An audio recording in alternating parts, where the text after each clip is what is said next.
नमस्कार, मैं हूं रश्मि। आज की नुक्कड़ सभा की संचालिका। आप सभी का इस नुक्कड़ सभा में स्वागत है।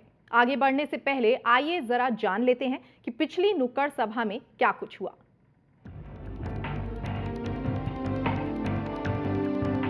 ये सभापा की नुक्कड़ सभा है। एक पहल है समस्त भारतीय पार्टी की, ताकि प्रदेश को एक बेहतर राजनीतिक व्यवस्था दी जा सके। नुक्कड़ सभाएं लोगों तक विचारों को पहुंचाने का एक माध्यम है और राजनीति में ये करना बहुत जरूरी भी। इस नुक्कड़ सभा को खुद सभापा के राष्ट्रीय अध्यक्ष सुदेश अग्रवाल संबोधित करते हैं। पहले बदलेंगे हरियाणा प्रदेश, फिर बदलेंगे पूरा देश। समस्त भारतीय पार्टी इन विचारों के साथ काम कर रही है। अब तक 4 नुक्कड़ सभाएं कर चुके सभापा अध्यक्ष ने पिछली नुक्कड़ सभा में ये बताया था कि आपकी आमदनी में इजाफा कैसे किया जा सकता है। जो महंगाई है, जिस पे आप खर्चा करते हैं, उसके दामों के अंदर कमी आ जाए या फिर आपकी आमदनी बढ़ जाए, इन दोनों तरीके से आपकी आमदनी जो है वो बढ़ाई जा सकती है।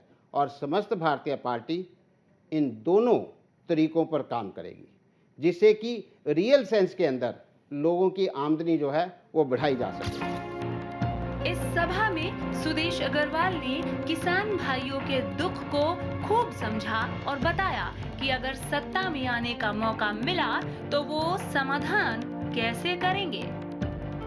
लैंड होल्डिंग जो है वो कम हो गई है। कहीं ना कहीं हमें समस्त भारतीय पार्टी ये भी सोच विचार से काम करेगी कि कोऑपरेटिव फार्मिंग करके, जिससे कि उत्पादन बढ़ाया जा सके, उससे भी किसान की आमदनी हम बढ़ाने की कोशिश करेंगे। और छोटे छोटे जो डेयरी फार्मिंग है या बी फार्मिंग है या ऐसे ऐसे किसान जो काम कर सकता है गांव के अंदर रहकर, हम उसके लिए भी काम करेंगे। हम लघु उद्योग जो कि कृषि से जुड़े हुए हैं, फूड प्रोसेसिंग के जो उद्योग हैं, उनको भी हम वहाँ पर गाँव के अंदर लगाने की कोशिश करेंगे, जिससे कि वहाँ पर किसान की जो आमदनी है उसको बढ़ोतरी की जा सके। कॉन्ट्रैक्ट लेबर पर सभी का ध्यान खींचते हुए सभापा अध्यक्ष ने कहा कि मजदूर भाइयों के हित में इस प्रथा को भी खत्म किया जाएगा। और इस प्रथा को खत्म करने के लिए कहीं ना कहीं हमें लेबर लॉज जो हैं, जो बहुत जटिल और कॉम्प्लेक्स बने हुए हैं, उन लेबर लॉज के विश्लेषण करना होगा, उनको सुचारू रूप से ठीक करना होगा, जो कि सभी के फायदे के लिए होगा, उद्योग के लिए भी, लेबर के लिए भी। व्यापारियों के लिए सभापा के राष्ट्रीय अध्यक्ष ने क्या कहा, सुनिए। उद्योग की नीति, व्यापार की नीति और इंस्पेक्टर राज जो बहुत दुखी है, इनको ठीक करेंगे। इससे ऑटोमेटिकली व्यापारी जो है कम दाम पर अपने जाके उपभोक्ता को सामान उपलब्ध करा पाएगा, अपनी आमदनी भी बढ़ा पाएगा। सुदेश अग्रवाल ने कर्मचारी और नौकरी पेशा वर्ग के लिए इकोनॉमिक ग्रोथ का माहौल बनाने पर भी जोर दिया। कंपनीज की ग्रोथ करने के लिए जो नीतियां बनाना, वो सरकार का काम है और वो समस्त भारतीय पार्टी इसको करेगी, जिससे कि इकोनॉमिक ग्रोथ होगी। इस नुक्कड़ सभा में सुदेश अग्रवाल ने वोट बैंक की राजनीति पर कटाक्ष भी किया। समस्त भारतीय पार्टी इनका भत्ता जो फिक्स करेगी वो जरूरत के हिसाब से फिक्स करेगी, ना कि भाई 750 से हमने वोट बैंक की राजनीति करनी है, अभी बुढ़ापा पेंशन 750 थी, हमने 1000 कर दी, और दूसरा पॉलिटिकल पार्टी आई, उसने 1000 से 1200 कर दी। लेकिन ये नहीं सोचा जाता कि भी असलियत उसकी जरूरत क्या है, वो 1000 रुपये से करता क्या है। सभापा के राष्ट्रीय अध्यक्ष ने एक बार फिर लोगों से ये अपील की कि अगर आप इनके विचारों से सहमत हैं तो इनके साथ चलें। अगर आप इन विचारों से सहमत हैं तो साथ चलें। इन नुक्कड़ सभाओं के माध्यम से सभापा अपने विचार घर घर के हर सदस्य तक पहुंचा रही है, जिससे कि आप सही नेता चुने और आज की खराब व्यवस्थाओं में बदलाव ला सकें। तो आइए इस रिपोर्ट के बाद स्वागत करते हैं समस्त भारतीय पार्टी के अध्यक्ष सुदेश अग्रवाल जी का, जो आज की इस नुक्कड़ सभा को संबोधित करेंगे और संबोधन के बाद आपके सवालों का जवाब भी देंगे। हमारी सभी फोन लाइंस भी खुल चुकी हैं और नंबर आपके स्क्रीन पर इस वक्त आप देख सकते हैं। साथ ही हमें स्क्रीन पर डिस्प्ले हो रहे मोबाइल नंबर पर आप एसएमएस भी भेज सकते हैं। इसके लिए आपको सवाल के बाद अपना नाम और स्थान लिखना होगा और उसके बाद हमें भेजना होगा। आपके तमाम सवालों का जवाब देंगे समस्त भारतीय पार्टी के राष्ट्रीय अध्यक्ष सुदेश अग्रवाल जी। सुदेश जी, आपका एक बार फिर से बहुत स्वागत है। धन्यवाद रश्मि जी। नमस्कार। अपने अपने घरों में बैठे सम्मानित बुजुर्गों, माताएं, युवा भाइयों व बहनों, सबसे पहले मैं आप सभी का आज की नुक्कड़ सभा में स्वागत करता हूं। जैसा कि दर्शाया गया है, इन नुक्कड़ सभाओं के माध्यम से समस्त भारतीय पार्टी अपने विचारों को घर घर के हर सदस्य तक पहुंचाना चाहती है, जिससे कि आने वाले समय के अंदर वो नए नेता, सही नेता चुन सकें और जिससे हमारी बुरी व्यवस्थाओं के अंदर बदलाव लाया जा सके। हरियाणा के अंदर 2014 में 2 चुनाव होंगे, लोकसभा का चुनाव और हरियाणा विधानसभा का चुनाव। समस्त भारतीय पार्टी का जो फोकस है वो हरियाणा विधानसभा चुनाव के अंदर है, क्योंकि हम ये मानते हैं कि कोई भी नई पार्टी जब जन्म लेती है या आगे बढ़ती है, उसको पहले अपना काम करके दिखाना होगा। कम से कम एक राज्य में उसको जनता का विश्वास लेना होगा और व्यवस्थाओं के अंदर परिवर्तन लाकर दिखाना होगा। और इसीलिए हमारा फोकस एक राज्य पर है और हमारा नारा भी यही है कि पहले बदलेंगे हरियाणा प्रदेश, फिर बदलेंगे पूरा देश। और इससे हमारी नीयत बिल्कुल साफ होती है कि पहले हम हरियाणा के अंदर काम करेंगे, हरियाणा की व्यवस्थाओं को बदलेंगे, इसके बाद बदलने के बाद फिर हम अपनी एक्सपेंशन का जो काम है वो करेंगे। मैं आज के विषय पर आने से पहले जो दिल्ली के अंदर घटनाक्रम चल रहा है, जो धरने का, आम आदमी पार्टी के धरने का जो घटनाक्रम चल रहा है, उस पर थोड़ी सी चर्चा करना चाहूँगा, क्योंकि हरियाणा प्रदेश दिल्ली से सटा हुआ है और जो दिल्ली के अंदर राजनीति होती है, जो दिल्ली के अंदर घटनाएं घटती हैं, उसका कहीं ना कहीं थोड़ा बहुत असर जो है वो हरियाणा प्रदेश की राजनीति के ऊपर आता है। हमें नहीं पता कि आज जो ये धरना प्रदर्शन चल रहा है, जनता की इसके बारे में क्या राय है, जनता क्या सोचती है इसके बारे में, सही मानती है, गलत मानती है, हमें नहीं पता। लेकिन मैं आज आपके साथ अपने विचारों को साझा जरूर करूंगा कि मैं क्या सोचता हूं इसके बारे में, कि क्या हो क्या रहा है। देखिए कि मैं उस विषय पर नहीं जाऊंगा कि आम आदमी पार्टी कैसे आई, कैसे उन्होंने सरकार बनाई, कैसे क्या लोग उसके बारे में सोचते थे। मैं उस घटनाक्रम पे आऊँगा जो कि सरकार बनाने के बाद चला। सरकार बनाने के बाद आप ये मान लीजिए कि ये जो कि आंदोलनकारी थे अब सत्ता में बैठ गए, जो टेबल के उस साइड पे बैठते थे अब इस साइड पे बैठ गए और जनता जो है वो सामने आ गई। और उसके बाद क्या हुआ ये पूरा देश जानता है, पूरा प्रदेश जानता है कि अरविंद केजरीवाल जी ने कई बार जनता से अपने फैसलों के लिए माफ़ी मांगी। इसका मतलब साफ है कि जो वो करते हैं वो सोच समझकर नहीं करते।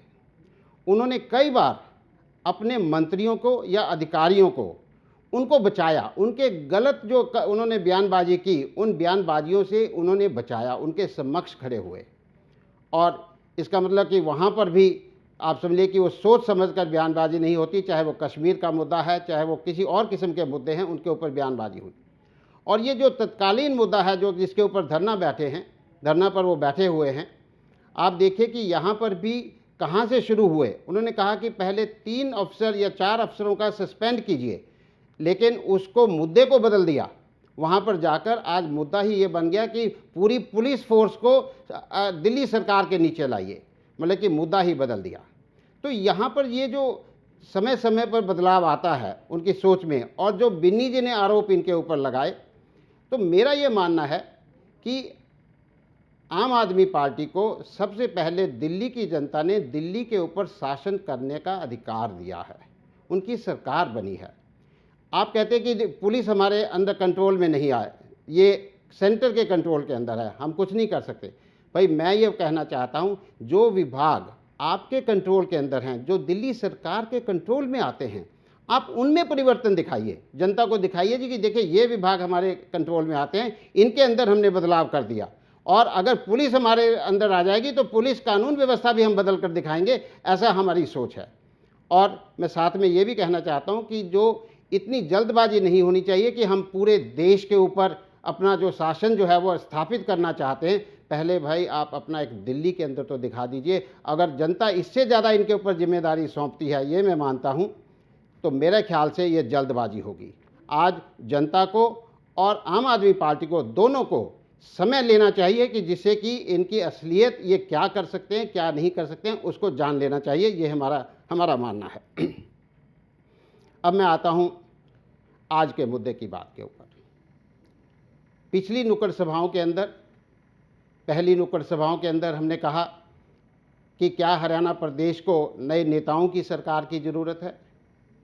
वहाँ पर मौजूदा हालात को नज़र में रखते हुए ये निष्कर्ष निकला कि जी यहाँ पर नए नेताओं की सरकार की ज़रूरत है। फिर हमने कहा कि समस्त भारतीय पार्टी के उद्देश्य क्या हैं। फिर उसके बाद हमने अपने उद्देश्यों को बताया। फिर हमने कहा कि उद्देश्यों को कैसे पूरा करेंगे। एक एक उद्देश्य को पूरा करते हुए हमने पहले उद्देश्य को कहा कि हम हर समाज, हर जाति, हर वर्ग के लोगों को उनका हक कैसे देंगे, इसके ऊपर चर्चा की हमने। फिर हमने चर्चा की कि हम लोगों की आमदनी कैसे बढ़ाएंगे। और आज का जो विषय है, आज की जो नुक्कड़ सभा का विषय है, उस नुक्कड़ सभा के अंदर विषय ये है कि कैसे समस्त भारतीय पार्टी ज़रूरतमंद लोगों का सहारा बनेगी। ये हमारा तीसरा उद्देश्य रहा है। और किन लोगों का सहारा बनेगी, आज हम उसके ऊपर चर्चा करेंगे। यहाँ पर विषय क्यों लिया गया, मैं आपको ये भी बताना चाहता हूँ कि यहाँ पर बहुत सी भावना बनी रहती है कि राजनीतिक लोग बड़ी बड़ी बातें घोषणा पत्र में कर देते हैं, उनको ये भी मालूम नहीं होता ये कैसे करेंगे। और शायद ये आरोप जो है आम आदमी पार्टी के ऊपर भी लग रहे हैं। लेकिन मैं आपको ये बताना चाहता हूँ कि समस्त भारतीय पार्टी पहले सोचती है कि कैसे करेंगे, उसके बाद उसकी घोषणा करते हैं। और भारत एक वेलफेयर स्टेट के नाम से जाना जाता है, कल्याणकारी राज्य के नाम से जाना चाहता है। और ये बहुत ही इम्पॉर्टेंट, बहुत ही महत्वपूर्ण विषय है कि कैसे और किन लोगों की हम सहायता करेंगे, सरकार उनके साथ कैसे खड़ी होगी, उसके बारे में हम चर्चा करेंगे। जब हमने कहा कि हम ज़रूरतमंद लोगों का सहारा बनेंगे, तो सबसे पहले ये सवाल उठता है कि ज़रूरतमंद कौन। भाई ज़रूरतमंद की परिभाषा क्या है, इसके ऊपर चर्चा करना ज़रूरी है। और इसके लिए हमने 4 किस्म के लोगों को ज़रूरतमंद माना है। पहले, जो मानसिक और शारीरिक रूप से असमर्थ हैं और जीवन यापन के स्रोत जो हैं वो पैदा नहीं कर सकते, वो मानसिक रूप से और शारीरिक रूप से। और दूसरे किस्म के लोग जो कि जीवन यापन किसी वजह से उनकी स्थिति ऐसी है कि उनके आर्थिक स्थिति जो है वो बहुत कमज़ोर है, परिस्थितियाँ ऐसी हैं जिससे कि उनकी आर्थिक स्थिति बहुत कमज़ोर है। और तीसरे वो लोग हैं जो विकास के लिए, अपने विकास के लिए मदद चाहते हैं, क्योंकि वो करना चाहते हैं, कुछ करना चाहते हैं, लेकिन उनके पास संसाधन नहीं है। ऐसे लोग जो हैं वो अपनी मदद चाहते हैं सरकार से।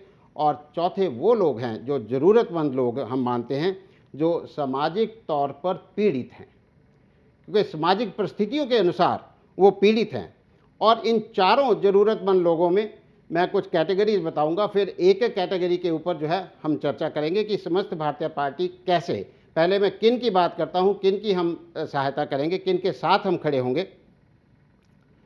बुजुर्ग हमारे, चाहे वो पुरुष हों चाहे महिलाएं हों, और जो वृद्ध आश्रम हैं जहां पर हमारे बुजुर्ग रहते हैं, कई ऐसे बने हुए हैं, उनके लिए भी हम चर्चा करेंगे। ये लोग हैं जो ज़रूरतमंद हैं। विकलांग लोग जो कि मानसिक और शारीरिक रूप से इनकम्पिटेंट हैं, और below the poverty line, BPL वाले जो लोग हैं जिनकी की आर्थिक स्थिति, परिस्थितियां जो हैं उनको आगे बढ़ने नहीं देती हैं, हम उनकी कैसे सहायता करेंगे। और सामाजिक रूप से पीड़ित जैसे कि पीड़ित महिलाएं, हम उनकी कैसे सहायता करेंगे? युवा जो कि आगे बढ़ना चाहता है, विकास के लिए आगे बढ़ना चाहता है, हम उसकी कैसे मदद करेंगे? और बेघर लोग जिनके पास कोई ठिकाना नहीं है, उनकी मदद, वो मदद चाहते हैं सरकार से, हम उनकी कैसे मदद करेंगे? और ऐसे लोग भी हैं जो कि सरकार से बहुत ही दुखी रहते हैं, उनकी समस्या के बारे में कोई सुनवाई नहीं होती। सरकार के अंदर कोई ऐसा तंत्र नहीं है जहां पर जाकर वो अपनी समस्या बता सकें और उसकी सुनवाई हो सके। उसके लिए ऐसे भी लोग, पीड़ित लोग हैं, हम उनकी कैसे मदद करेंगे, इसके ऊपर भी हम आज बातचीत करेंगे। और एक विषय पर और मैं बातचीत करूंगा आज, वो है गऊ के बारे में, गौशालाओं के बारे में। आज उसके ऊपर भी थोड़ी सी चर्चा करूंगा। मैं बुजुर्गों पे आता हूं। यहाँ पर जो बुढ़ापा पेंशन शायद देवीलाल जी ने हरियाणा प्रदेश के अंदर शुरू की। मुझे लगता है कि वो 300 रुपये से शायद शुरू हुई, 100 रुपये से हुई, फिर 300 रुपये हुई, ऐसे उनका काम चला। लेकिन उसके बाद ये 100, 300, 500, 600, 750, 1000 ये बढ़ती चली गई। लेकिन इसका कोई आधार जो है, ये 100 रुपये जहाँ से शुरू हुई, इसका आधार क्या था, इसके बारे में कभी कोई विश्लेषण जो है हमारे सामने नहीं दिखा है। क्योंकि फिर उसके बाद ये राजनीतिक तौर पर, वोट बैंक की राजनीति के चक्कर में ये बढ़ती चली गई। भाई जो भी आया उसने कहा कि वोट लेने हैं तो 300 से 500 कर दी, फिर दूसरे ने कहा कि नहीं हम 600 करेंगे, फिर 750 करेंगे, अब 1000 कर दी। समस्त भारतीय पार्टी इस तंत्र को ठीक करना चाहती है। समस्त भारतीय पार्टी देखना चाहती है कि एक हमारे बुजुर्ग जो हैं उनको ज़रूरतें क्या हैं, उनकी दवाइयों के ऊपर कितना खर्चा होता है, उनके खान पान पे कितना खर्चा होता है, उनके आने जाने पर कितना खर्चा होता है, उस खर्चे का मेल मिलाप करके फिर जो राशि निकलती है, उस राशि को हम बुढ़ापा पेंशन जो है वो फिक्स करेंगे। चाहे वो 2000 निकले, चाहे 2500 निकले, 1500 निकले, 3000 निकले, जितनी भी निकलेगी हम उस राशि को फिक्स करेंगे। और उसके बाद वो अपने आप ऑटोमेटिकली हर साल बढ़ती चली जाएगी। इससे क्या है कि इसको राजनीति से हम बिल्कुल अलग करेंगे, इसके साथ राजनीति का कोई लिंक नहीं होगा, बेरोजगारी का, इसका वोट बैंक की राजनीति के साथ इसका कोई भी लिंक जो है वो नहीं होगा। इस तरीके से, और जिनका जो बुढ़ापा जो लोग हैं, हमारे बुजुर्ग लोग हैं, जिनका रजिस्ट्रेशन नहीं होता, हम उनका शिकायत केंद्रों के माध्यम से उनका रजिस्ट्रेशन करेंगे। और हमारी सरकार इस वर्ग के लोगों के साथ, हमारे बुजुर्गों के साथ, उनको मान सम्मान के साथ उनका अधिकार जो है वो देगी। दूसरे लोग जो हैं, दूसरी विकलांग लोग जो कि मानसिक या शारीरिक रूप से असमर्थ होते हैं, यहाँ पर हमें पता लगा है कि 1995 का जो विकलांग एक्ट है वो अभी तक लागू नहीं किया गया हरियाणा के अंदर, और उनकी ज़रूरतों को नहीं समझा गया। जब ऐसी चीज़ होती है जो उनकी मेडिकल की ज़रूरतें हैं, उनकी टॉयलेट्स की ज़रूरतें हैं, उनके मतलब कि जितने प्लेटफॉर्म बनने होते हैं जाने की, उनकी ज़रूरतें हैं, अगर ये एक्ट लागू होता है तभी इन ज़रूरतों के अंदर ये बस स्टैंड के ऊपर या सारी चीज़ें हैं वो लागू होंगी। समस्त भारतीय पार्टी विकलांगों की देख रेख करेगी। उसके साथ साथ जो इनको नौकरियों के अंदर मतलब कि आरक्षण है, वो पिछले कई सालों से, 17-18 सालों से उनकी पूर्ति नहीं की गई, वहाँ पे इनको जगह नहीं मिली है, हम उसको भी पूरा करेंगे, जिससे कि ये वहाँ पर समर्थ बने। अपनी आमदनी, जो लोग समर्थ हैं हम उनकी सहायता करेंगे, और साथ में जो 1995 का विकलांग एक्ट है हम उसको लागू करेंगे, उनकी ज़रूरतों को पूरा करेंगे। समस्त भारतीय पार्टी इस किस्म के लोगों के साथ खड़ी मिलेगी और उनके सहायता करेगी। मैं तीसरी बात पे आता हूँ, बीपीएल के लोग, बिलो द पावर्टी लाइन, जो गरीबी रेखा से नीचे लोग हैं, मैं उसमें थोड़ा सा आंकड़े थोड़े से खुलासा करना चाहता हूं। जो पीले कार्ड हैं या गुलाबी कार्ड हैं, उनके ऊपर आज जो गेहूं दिया जाता है या चीनी दी जाती है, गेहूं 5 किलो प्रति व्यक्ति दी जाती है, चीनी 2 या 3 किलो दी जाती है, पर कार्ड के ऊपर दी जाती है, और मिट्टी का तेल दिया जाता है 3 लीटर 14 रुपये लीटर के हिसाब से, और साथ ही साथ दाल दी जाती है 2.5 किलो। और इनका जो प्राइस रखी गई है, जो मूल्य रखा गया है, और बाज़ार मूल्य, मैं उन दोनों में आपको फ़र्क बताना चाहता हूं कि अगर ये आप सरकारी जो मूल्य है उस पर ख़रीदते हैं या बाज़ार से ख़रीदते हैं, अगर 5 आदमियों का परिवार है तो बीपीएल को 551 रुपये का महीने में फ़ायदा होता है, 551 रुपये का। और अगर 4 आदमियों का परिवार है उसको 488 रुपये का फ़ायदा होता है, और 3 आदमियों का परिवार है तो 421 रुपये का, और अगर 2 आदमियों का परिवार है तो 356 रुपये का जो है एक महीने के अंदर फ़ायदा होता है। आप ये देखिए कि इतना बड़ा तंत्र आपने खड़ा किया हुआ है, इतना बड़ा भ्रष्टाचार इस तंत्र के अंदर होता है, पीडीएस सिस्टम होता है, फूड इंस्पेक्टर्स रहते हैं, और जो माल सप्लाई भी किया जाता है, गेहूं की क्वालिटी पुअर क्वालिटी की चलती है। हम इसके लिए हम ये नहीं मानते कि जो 551 रुपये का जो लाभ, जो फ़ायदा दिया जा रहा है वो अनफ है। हम इसके लिए कोई ऐसी कार्रवाई करेंगे जिससे कि या तो इनकी आमदनी बढ़ा दी जाए, या फिर ये जो फ़ायदा हो रहा है इसके लिए कोई ना कोई विचार करके इसको आगे बढ़ोतरी दी जाए, जिससे कि जो सही होना चाहिए, जो उनकी समस्याएं हैं। बहुत से लोग ऐसे हैं जिनके कि बीपीएल कार्ड नहीं बनते, और जिनके बन जाते हैं, या जिनके नहीं बनने चाहिए उनके बन जाते हैं, जिनके बनने चाहिए उनके नहीं बनते। ये भी एक बहुत बड़ी समस्या है। और इनको जो 100 गज के प्लाट हैं वो लॉटरी सिस्टम से दिए जाते हैं, और इसमें जो बहुत सी अनियमितताएं, ये सोशल सेक्टर, जो कल्याणकारी जो सेक्टर है, इसके अंदर बहुत सी अनियमितताएं हैं, जो कि समस्त भारतीय पार्टी इसको एक बहुत ही सक्रिय रूप से इस समस्या को हल करेगी, इस समस्या के साथ खड़ी होगी। और इस वर्ग के लोगों का मैं विश्वास दिलाना चाहता हूं, इस वर्ग के लोगों के साथ समस्त भारतीय पार्टी उनके घर जाकर इन समस्याओं का समाधान करेगी। और मैं चौथी किस्म के